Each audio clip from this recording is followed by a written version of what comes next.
Welcome back to the Business Vlogs channel. My name is Shashuddin, and we are in Malaga, Spain right now. I showed up for a mastermind with a sales group. I used to work for their company, and yeah, I hang out with these people and I network with them, and I've actually made a new partnership on this trip, which is pretty cool. He's a content guy and he's going to help me with top of funnel operations. And his strengths are my weaknesses and vice versa, right? Mines are his are mine. And it's like, we just work hand in hand in that sense. And we also built good rapport and, that chemistry. And and we're nothing alike, very different in personality. And that's the best part of it. So yeah, besides that, like I explained before in the last video, it was like the day before I was going to go on this trip. So I've been on this trip so far for about 11 days. So tomorrow is the day I'm actually going back home. And while I've been here, I've actually been working a lot less and doing more collaboration.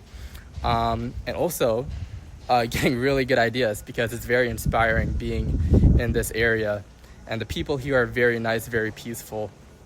So I've just been not really working that much on the actual business, but instead ideating.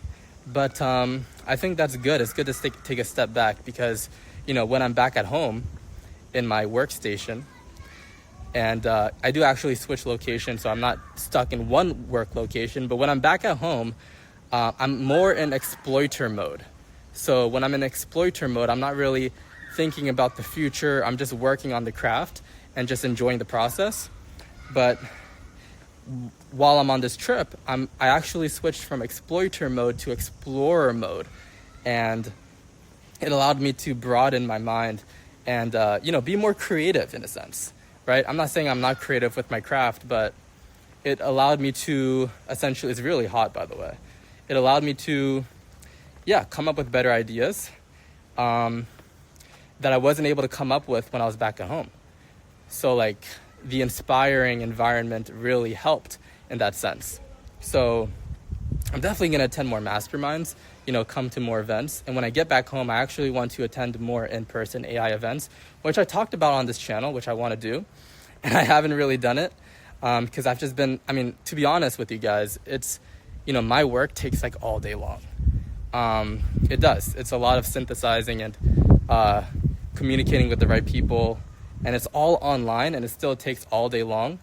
And so I have to figure out a way to add more efficiency to my workflow so I can also attend in-person events to collaborate and make those connections with people in the industry, right? Because I am connecting with people online, but in-person connections are so powerful. They're so important. And also the events will also help with top of funnel operations, because,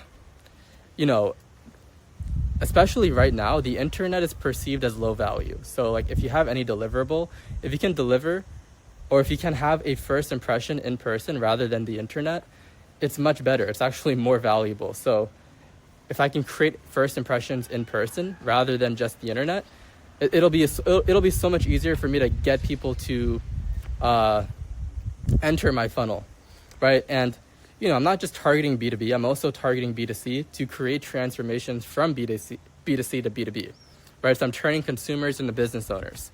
And yeah, it's more of a long-term thing. I'm actually driving the market, expanding the market, instead of just targeting the market, right? Because there's actually a very small market when it comes to AI service providers, B2B AI businesses. There's a very small market.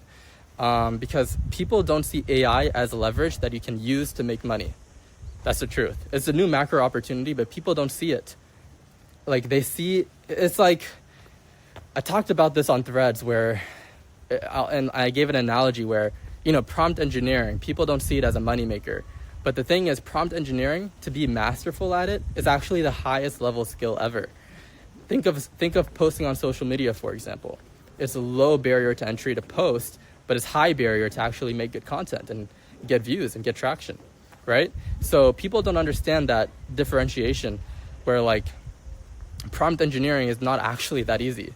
And on top of prompt engineering, you also have code iterations for quality assurance, because the output you get from the prompts won't always be 100% accurate every time, you'll have to use your own brain to make code iterations.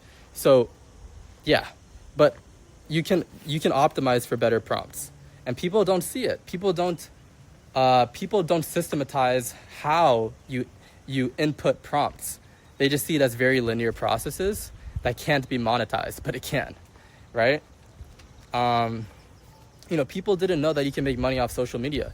My parents, for example, when I made my first big paycheck, over 10 grand with YouTube, when I was in the entertainment industry, they were like, oh my God, like, I didn't know you can make money off YouTube or social media, right? But the new generation understands you can make money off the internet, which is why, targeting sophisticated marketers is the real moneymaker, because the younger people know how to scale with the internet, right? But still, despite the younger generation being so sophisticated, very few are taking advantage of this new opportunity, because they still see processes as very linear. But processes are not linear, especially creative ones, especially high leverage processes. They're not linear, right? Not all inputs are linear, so they don't see it as that way.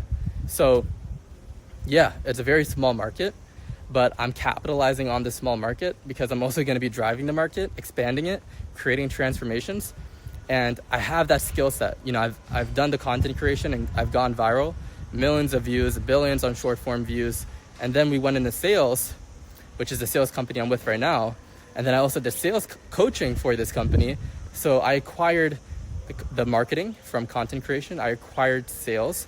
I acquired coaching. So I learned how to teach effectively and manage effectively. And now we've mastered, not 100%, but we've become proficient at operations. And and specifically AI operations, right? And, the skill set that I've acquired is the reason why I'm able to optimize AI service providers so well and create transformations from B2C to B2B, right? So I'm just super I have so much conviction that I'm really going to make this work, and it's already working. There's so much momentum going on.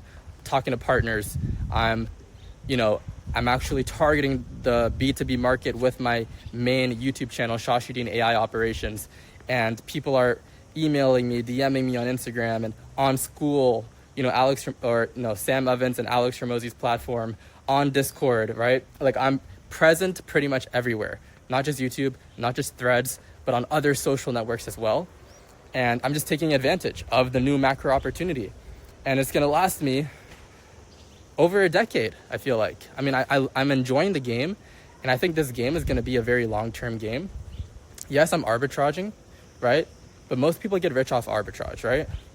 And maybe I won't get wealthy from this, but I'm definitely going to get rich from this. But it's not about the money. It's always been about the creativity, and then the money is the byproduct. I just really want to create change. I'm really passionate about AI and where it's heading, the future of it. So it's really a passion project. And yes, I'm in love with money. Of course, the world moves on money. But I think what separates me from the rest of the market is that I'm truly passionate about what I do. I truly enjoy the work above everything else. Everything else is boring to me. I just like working. So I'm not tooting my own horn here, or maybe I am, but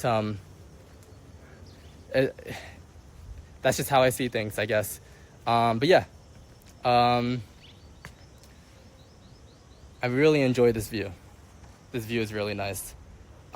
We had another villa before this, and it was pretty good. But this view is so much better. But the villa was better. Like the overall infrastructure of the other villa was better, but the view is better here, right? So architecture is better here. Infrastructure was better there. But yeah, a lot is happening. A lot is, changing. Well, nothing's really changing. There's just a lot of improvements that are about to occur. So stay tuned. Stay tuned. I'm going to keep you guys updated on this channel with everything, telling you guys every detail. Cool. Take care.